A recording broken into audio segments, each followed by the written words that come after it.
Hi, I'm Larry Johnson and live here at 1259 Dewey Place in Campo, California. And it's the site of the old Campo Ranch that's been here, homesteaded in 1886. Had a sequence of family members living here since that time. One of the first to live here and record a lot of data was Archibald Campbell. And he was very interested in weather and precipitation, and he was a surveyor. He recorded lots of information. He recorded one of the large events that took place about a mile south of here in 1891, where there was a chubasco that came in, settled over the lower part of the valley, rained intensely for about 100 minutes and set a record of about 11 inches of rain during that time. So I think we still hold the record in the U.S. of the most rain in the shortest amount of time. Since then, we've had other large events and so forth. We are in a Mediterranean climate. We get on the average now of about 14 inches a year on the average.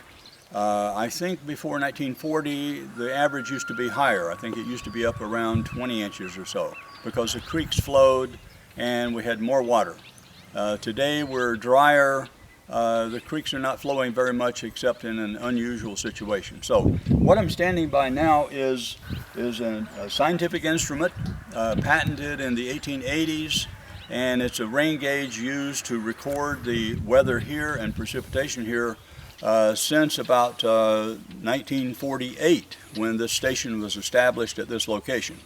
This requires no batteries. It's still working after over 100 years, and it does very well.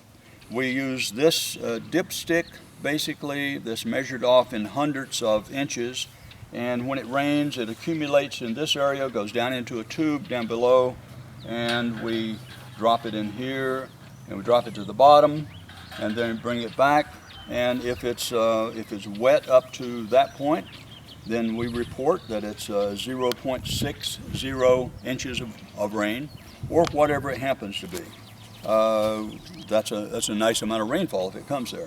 It can record up to this point, and it can record more than that because it has an overflow capability in here so that we can handle more than that.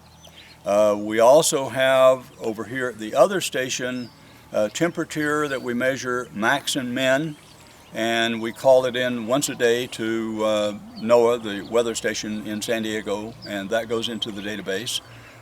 Used to get 5 recordings a day here because this was a significant flyway for the aircraft flying across here.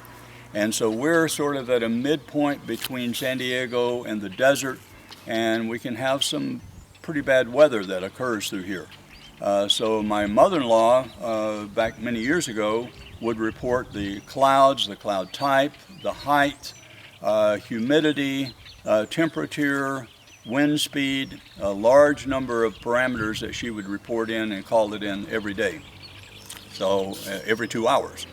And so it sort of limited what she could do and where she could go because she had to do a report. She had a 2-hour period of time then that she could go somewhere or do something and then be back.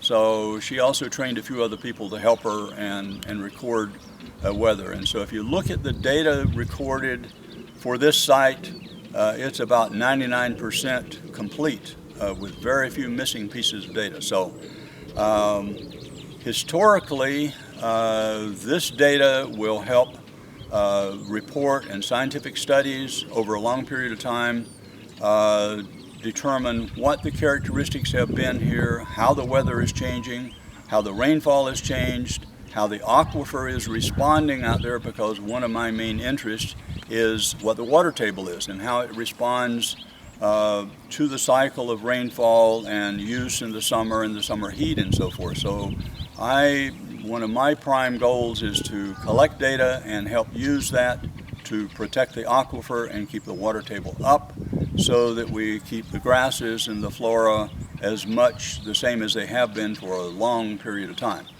We don't want to see the water table drop out of the root zone. We don't want to see it in the summertime start to turn to desert out in the valley there. We'd like to see cattle out there and keep it very much the same. That's what it is. So we think and are participating in collecting data and analyzing and providing it to people who can use it and further advance how we might be affected by climate change